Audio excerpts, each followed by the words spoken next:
জীবনে common sense থাকাটা খুবই ইম্পর্টেন্ট।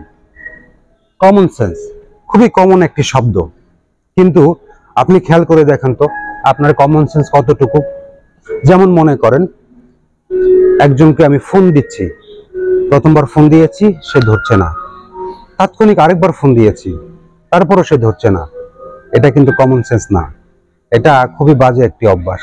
আপনি যাকে ফোন দিয়েছেন সে হয়তো ব্যস্ত আছে বা যে কোনো কারণে ধরতে পারেনি, একটু পর সে আপনাকে ব্যাক করবে, কিন্তু আপনি কি বারবার দিয়েই যাচ্ছে।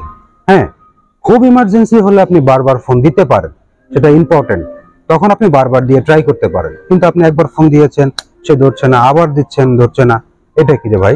তাকে সুযোগ দেন, সে হয়তো ব্যস্ত আছে, ফোনটা দিয়েছেন, কিছুক্ষণ পর সে ব্যাক করবে, ফাইন, এটাও একটা কমন সেন্স। তারপরে মনে করেন আপনি কারো অফিসে গিয়েছেন, হ্যাঁ, তার সাথে দেখা করার জন্য। যার সাথে দেখা করতে গেছেন সে হয়তো অলরেডি 2-3 জন মানুষের সামনে বসিয়ে রেখে সে তো কোনো মিটিং আছে বা কোনো কাজ করছে। আপনি করলেন কি, হুট করে তার রুমে ঢুকেই কি পরিবেশ, কার সাথে কি কথা বলছে বা সামনে কারা আছে সেটা না জেনে আপনি আপনার প্রসঙ্গ নিয়ে কথা বলা শুরু করে দিলেন, বা আপনি আপনার কাজটা তার সামনে উপস্থাপন করলেন। তাতে করে কি হয়, সে যে কাজটা নিয়ে করছিল বা সে যে টপিকসে অন্যের সাথে কথা বলছিল সে কিন্তু তার সে গতিটা হারায় ফেলে এবং সে কিন্তু তখন ডিস্টার্ব হয়। এটাও কিন্তু একটা কমন সেন্স। হ্যাঁ, আপনি কারো কাছে গিয়েছেন, দেখছেন সে একটু ব্যস্ত, কারোর সাথে কথা বলছে, আপনি 1-2 মিনিট অপেক্ষা করেন।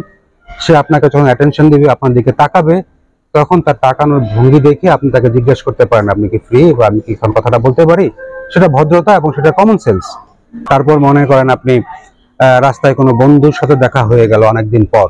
সে বন্ধু একা থাকলে ভিন্ন কথা, কিন্তু তার সাথে হয়তো আরো 2-3 জন লোক আছে, সে তাদের সাথে দাঁড়িয়ে আছে বা কথা বলছে।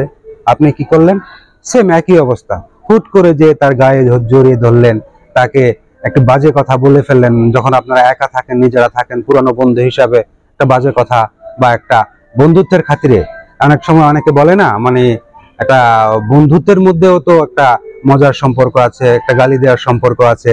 সে আপনি হয়তো মজা করে তাকে একটা গালি দিয়ে তাকে হয়তো জড়িয়ে ধরলেন, কিন্তু তাতে কি করে হলো, তার পাশে যে লোকগুলো আছে তারা কিন্তু বুঝতে পারলো না আপনাদের কতদিনের বন্ধুত্ব। তখন তারা কি, তার এক ধরনের ডিস্টার্ব ফিল করলো। এটাও কিন্তু কমন সেন্স। যে কোনো পরিবেশ দেখে বুঝতে হবে সে কি অবস্থায় আছে, তারপরে আপনি আপনার কথা বা আপনার কাজ তার সামনে উপস্থাপন করবেন। এটা হচ্ছে খুবই নর্মাল একটি বিষয়।